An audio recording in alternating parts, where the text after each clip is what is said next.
സോളാറിൻ്റെ കൺസെപ്റ്റിലേക്ക് വരാൻ കാര്യം എന്ന് പറഞ്ഞാൽ ഇപ്പോൾ നമ്മുടെ ഇലക്ട്രിസിറ്റി കൺസംഷൻ വളരെ കൂടുതലായിരുന്നു.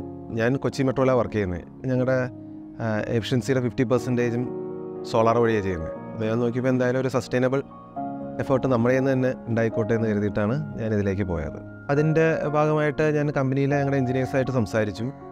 ഞാൻ ആദ്യം പ്ലാൻ ചെയ്തത് നമ്മുടെ ഇൻവെർട്ടർ ടൈപ്പ് വയ്ക്കാമെന്നായിരുന്നു. പക്ഷെ നമ്മുടെ എഞ്ചിനീയേഴ്സ് ആരും അതിന് ഫേവറബിൾ ആയിരുന്നില്ല.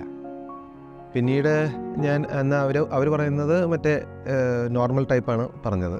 അങ്ങനെ നോക്കിയപ്പോൾ അതിൻ്റെ കോസ്റ്റ് ഭയങ്കര കൂടുതലാണ്. അപ്പോഴാണ് KSEB ഇങ്ങനത്തെ ഒരു സൗരോർജ്ജ സ്കീമായിട്ട് വന്നത്.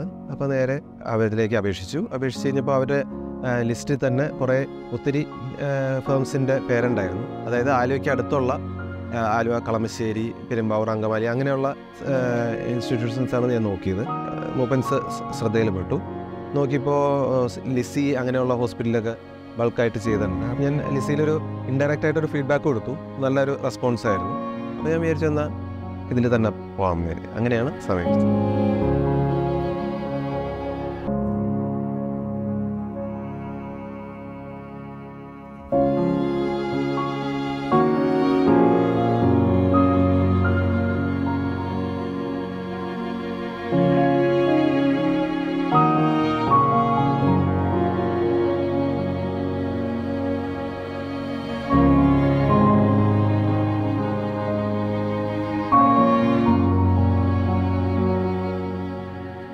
എൻ്റെ വീട്ടിൽ 3 കിലോവാട്ടിൻ്റെയാണ് സോളാർ പാനൽ വെച്ചിരിക്കുന്നത്. പേപ്പറെല്ലാം റെഡി ആയി കഴിഞ്ഞപ്പോൾ വിത്തിൻ എ വീക്ക് തന്നെ പാനലെല്ലാം കൊണ്ടുവന്ന് വെച്ചു. അതിനുശേഷം 2-3 ദിവസത്തിനുള്ളിൽ തന്നെ അത് ഇൻസ്റ്റാൾ ചെയ്തു. ഇത് വെച്ചതിന് മുമ്പൊക്കെ ആയിട്ട് 2800, 3000, ഒരു 4500 വരെ വന്നിട്ടുണ്ട് വേനൽക്കാലത്ത്.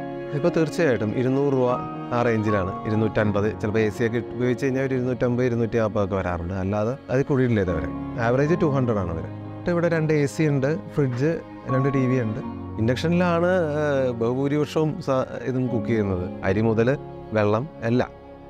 ഉള്ളി ഈ മറ്റേ വറക്കുന്നത്, ഫ്രൈ ചെയ്യുന്ന ഐറ്റംസ് ഒഴിച്ചിട്ട് ബാക്കി അത് ഞാൻ എയർ ഫ്രയർ ഉപയോഗിക്കാറുണ്ട്.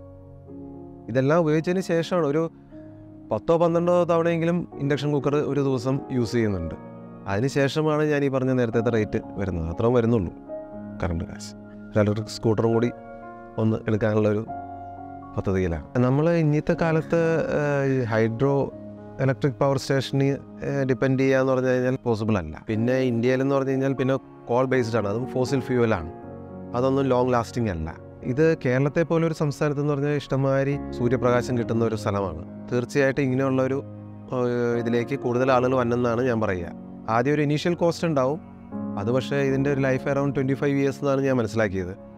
അതൊക്കെ വെച്ചപ്പോൾ റിട്ടേൺ വളരെ പെട്ടെന്ന് തന്നെ നമുക്ക് റിട്ടേൺ കിട്ടും. ഇന്നത്തെ കാലത്ത് കോസ്റ്റ് കൂടുകയുള്ളൂ.